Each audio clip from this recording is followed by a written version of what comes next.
We can do this. All right. I know we're out of practice, but they're not going to hate you. Everything's fine.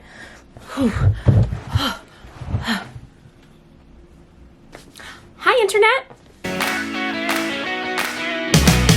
It's going to be so dumb. We're just going to dive right in here, okay? So the last time you saw me here, I was knee-deep in quarantine 2020. I was really up to my neck, honestly. And, I decided to make the brave and bold move to become a millennial on TikTok. It's so brave. But there I found this incredible community. And in developing these relationships with people online, something longtime viewers will know is not unusual for me, I got to thinking about the nature of these relationships and some of the things that I see other content creators go through online. Okay, here's the thing. We've all been there. We've all done it. You're 6 episodes deep in your favorite show, mid-mouthful of popcorn, you turn to your roommate and you say, hey, you know, I really want to go to gay brunch with that actor. Or you're scrolling through Instagram on your third highlight of that amazing vegan British mom and you just think to yourself, God, will she just adopt me already? These are what are known as parasocial relationships.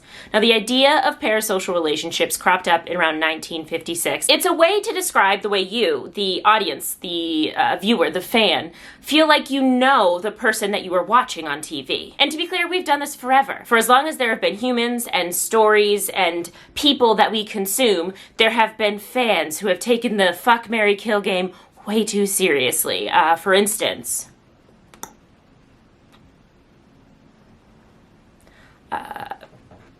so what is it? A parasocial interaction or a parasocial relationship is when a fan, a viewer, an audience member becomes attached to and invested in the life of a character or a personality who doesn't necessarily return that emotion. Obviously, as our access to these mass media creators, pop stars, TV icons, influencers grows, these relationships become more prevalent. Now more than ever, we have an insight into our favorite influencers' lives. We see what they had for breakfast. We know what they bought online. We know when they're going through a breakup. We become connected and attached. In fact, social media is made to do this. Now, instead of tabloids and Oprah interviews, we follow people. We friend people. You watch and I talk back. You comment and I comment back. This is okay. There are plenty of studies that show that parasocial relationships are psychologically healthy. They give us the opportunity to find connection and identity and familiarity without the fear of rejection or misunderstanding. This is especially true for people with a dismissive attachment style, for people with anxiety, especially anxiety around social interactions who consume media anxiously, and teenagers who are just beginning to form their identity because these relationships don't require actual contact with the idealized figure, so there's no risk or fear of rejection. I have this friend, Rebekah, and she recently gained a crap ton of followers very rapidly on TikTok. And she makes really sex positive content. She makes really great content about healing from trauma and calming from anxiety. And people have connected to her in such a strong way. And she's heard these incredible stories from her followers about how she helped them start to heal, how she encouraged them to get help with their trauma, how she helped them realize this or that. And she loves that. That's what she creates their content for. But it isn't all good. Parasocial interactions, parasocial relationships are considered an extension of normal social cognition. The psychological processes you go through to develop these relationships mirror those that you might go through in everyday social interaction and activity in relationship building. But this is not normal social interaction. It's one-sided. And the part of you that knows it's one-sided can't necessarily fully control the part of you that wants more. We have more access than ever to the people who share their lives with us.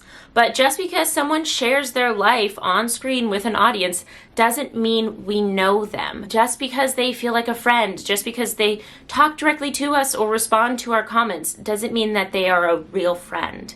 Not in the true sense of the word. Something that I love about the internet is the growing ability for a person to make a living by creating valuable and creative content online. And what's really special about that is that it's not just being made for fans, but because of fans. Wish lists, Patreon, OnlyFans, these seem like win-win platforms where content creators can get benefits for the hard work that they put in, and fans can continue to support their favorite creators in the work that they make. But writing someone's paycheck, essentially, doesn't give you more access to that person. It doesn't deepen your relationship. We need to keep in mind that the creator is always in control of these relationships, and that's how it should be. Because the alternative, the world where the fan is in control, where they are under the impression that they, in some small part, have a special connection or relationship with the creator, that can result in manipulative commenting, obsessive messaging, doxing, and attacking, threats, and fixations.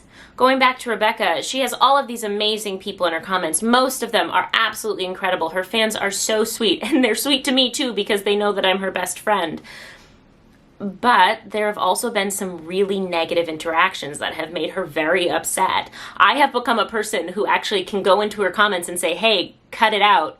And like, I have the authority to do that from her. She has told her fans that because she can't handle it all. She's also had people come in and become so fixated on her and so toxic that not only did Rebekah have to block them, but several of her friends had to, because they were trying so hard to get her attention that they were going through and making her friends uncomfortable. This kind of behavior, it really drives these amazing creators away from their platforms. It forces them to turn inwards. It takes the ability to enjoy and appreciate this incredible person and their content away from all of us. So, what can we do? The first and most important thing is to understand what a parasocial relationship is, because a lot of people don't even know what they are. So you should share this video with your friends and family and say, hey, you know, we're consuming a lot of extra media right now. We should be aware of this and understand that there is a separation. We also just need to think twice before we make certain comments. I keep using Rebekah as an example because she was really helpful in making this video. Because she creates a lot of really sex-positive content, people can get kind of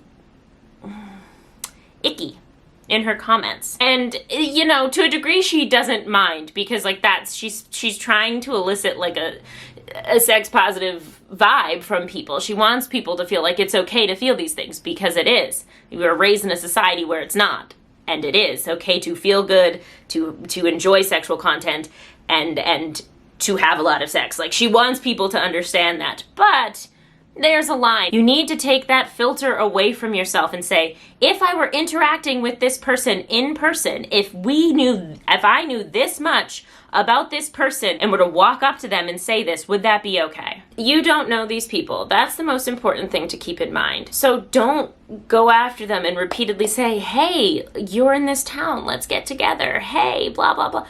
That's not... No. If you want to support them, they usually will provide an opportunity for you to do that, whether it's through Venmo or a wish list. You don't need to send them something personalized. It's okay. You cannot expect anything from a content creator because they are in control. Don't expect a response. Don't expect a proper interaction. Don't expect a conversation.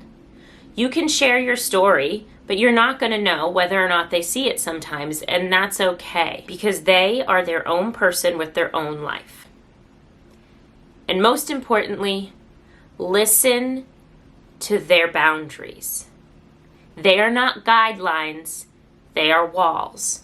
When a content creator flat out says that this is a boundary for them, do not cross it. Do not think, oh, I'm special, I'm important, I'm different. This is a boundary, and this is just like in real life. Do not cross a boundary. Full stop. Consent is key. We got serious, that's why we're drinking the tea. Also, I have to leave for work in 6 minutes. Lastly, there's a line, okay? Your favorite creator can tell you that they love you, and they do, but they love you as a collective, as their fans, not you as an individual person that they don't actually know. And that's a hard line to understand, but it's important. In conclusion, don't be a creepazoid. Anyways, that was fun. I know, this is a really intense topic for me to just like pop back up and do. I know it's been a while. Even YouTube was like, hey bitch, make a video. It's been too long. I'm not kidding. I got an email from them that said it's been too long since I've made a video, which is why I'm here. But it was also inspired by some recent interactions my friends and I have had. I'm sorry I've been gone for so long. My computer's broken, so I'm literally stealing my roommate's computer to edit this video. I have found this amazing community that's interactive and a lot less stressful on TikTok, where I don't necessarily have to use my own words and I can create characters, and it's really fun. So please, you can follow me here. I do want to keep making videos. I just have to like get a computer and stuff. So like, we'll see how that works out. But also, if you are craving more Jen, go follow me on TikTok. I'm on there a lot more often and more consistently creating content than I ever did here, because it's a little easier. So if you really like this video, you can like it and share it, because I think it's a really important topic for people to understand, and that's kind of why I wanted to make it. Also, I do plan on making more videos at some point, so feel free to subscribe to me here, but also go find me on TikTok. I'm also on Instagram and Twitter. Twitter's the only one that isn't just Miss Jen. Everywhere else is just Miss Jen. Twitter, it's JR2N2B, because someone stole my handle on Twitter. Thank you for watching, and I love you very much, and I'll see you soon. Bye. Why am I sweating so much? It's because you're anxious, bitch, and you're drinking hot tea and sitting next to the fucking steam pipe and radiator. I am so out of practice, and I am on a time limit because I have to go to work. I need tea. Okay. I'm a crop top bitch now.